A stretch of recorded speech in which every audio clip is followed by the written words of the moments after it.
అయితే ఈ ఈ ఈ ప్రధానమైన బిల్లులతో పాటు ఈ బెట్టింగ్ యాప్లకు సంబంధించిన దీని మీద కూడా ఈ ఆన్లైన్ గేమింగ్ బిల్లుకు కూడా ఆమోదం తెలపడం జరిగింది. మరి ఇందులో ఏమేమి యాప్స్ ఉన్నాయి అంటే ఇది ఓన్లీ నిషేధిత యాప్స్ మీదనే ఈ బిల్లు తీసుకొచ్చినట్టున్నారు. అఫీషియల్గా కూడా చాలా ఈ బెట్టింగ్ యాప్స్ నడుస్తూ ఉన్నాయి.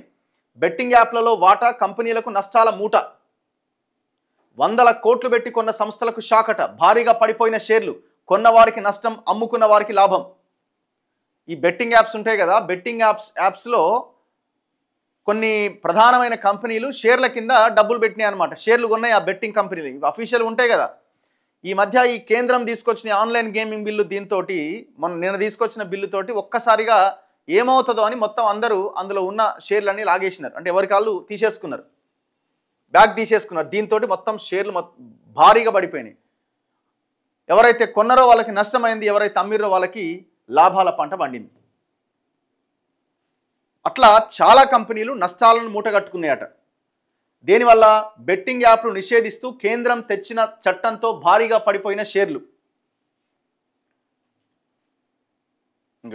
14 కోట్ల మంది ఆన్లైన్ గ్యాంబ్లింగ్ యూజర్లట. దేశంలో 14 కోట్ల మంది క్రమం తప్పకుండా ఆన్లైన్ గ్యాంబ్లింగ్లో పాల్గొంటున్నారు. ఐపీఎల్, ఇతర క్రీడలు, ప్రధాన కార్యక్రమాల సమయంలో ఆ సంఖ్య 37 కోట్ల దాకా ఉంటున్నది. చూడండి ఎంత భయంకరంగా ఉన్నదో. 37 crores ఈ దేశంలో 37 కోట్ల మంది బెట్టింగ్ ఆడుతున్నారు. ఈ విషయం consumer unity and trust society సంస్థ తాజా నివేదికలో వెల్లడైంది. గత మార్చి ఏప్రిల్లో టాప్ 15 గ్యాంబ్లింగ్ ప్లాట్ఫామ్లకు 5.4 బిలియన్ విజిట్లు వచ్చినాయట. బెట్టింగ్ యాప్ల బారిన పడి బలవుతున్న వారిలో 18 నుంచి 25 సంవత్సరాల వయసున్న వారు ఎక్కువగా ఉన్నారట. 96% మందికి బెట్టింగ్ చట్టవిరుద్ధమని తెలిసి కూడా ఆడుతున్నారట. బెట్టింగ్ యాప్లు వాడుతున్న వారిలో 38% మంది నెలకు 15,000 అంతకంటే తక్కువ సంపాదిస్తున్న వారే ఉన్నారు. అంటే పేద ప్రజలే బెట్టింగ్ ఆడుతున్నారు. బెట్టింగ్ యాప్ల్లో పెట్టుబడులు పెట్టిన వారిలో కనీసం 80% మంది 50,000కు పైగా నష్టపోయిరట. ఇక అసలు లాభం అన్నదే లేదు, ఇలా నష్టమే. బెట్టింగ్ యాప్లతో జనాలు భారీగా నష్టపోగా ఆ కంపెనీల్లో వాటాలు కొన్న సంస్థలు 100 కోట్ల రూపాయలు నష్టపోతున్నాయి. బెట్టింగ్ యాప్లపైన నిషేధం విధిస్తూ కేంద్రం తీసుకొచ్చిన చట్టం కొన్ని కంపెనీలకు భారీ నష్టాన్ని మిగిల్చింది. 100 కోట్లు వెచ్చించి గేమింగ్ కంపెనీల నుంచి పెద్ద మొత్తంలో వాటాలు కొనుగోలు చేసిన కంపెనీలకు కేంద్రం తెచ్చిన చట్టం శరాఘాతమైంది.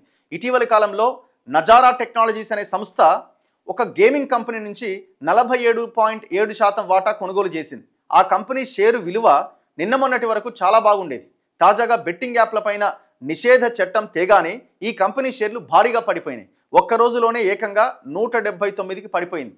832 కోట్లతో మూన్ షైన్ టెక్నాలజీస్ నుంచి వాటాను కొనుగోలు చేసిన నజారా టెక్నాలజీస్ పరిస్థితి ఇది. వాటాను అమ్ముకున్న సంస్థకేమో లాభం వచ్చింది, కొనుక్కున్న సంస్థకేమో నష్టాలు వచ్చినాయి. బెట్టింగ్ యాప్లు పెట్టి ప్రజల సొమ్ములు కొల్లగొట్టిన కంపెనీలు, అలాంటి కంపెనీల్లో వాటాలు కొనుగోలు చేసిన సంస్థల పరిస్థితి ఇక అయోమయం. ఇట్లా దాదాపుగా నిన్న కేంద్రం తెచ్చిన ఈ బిల్లుతోటి చాలా కంపెనీలు, పెట్టుబడులు పెట్టిన షేర్లు కొన్న కంపెనీలన్నీ మోసపోయినాయట.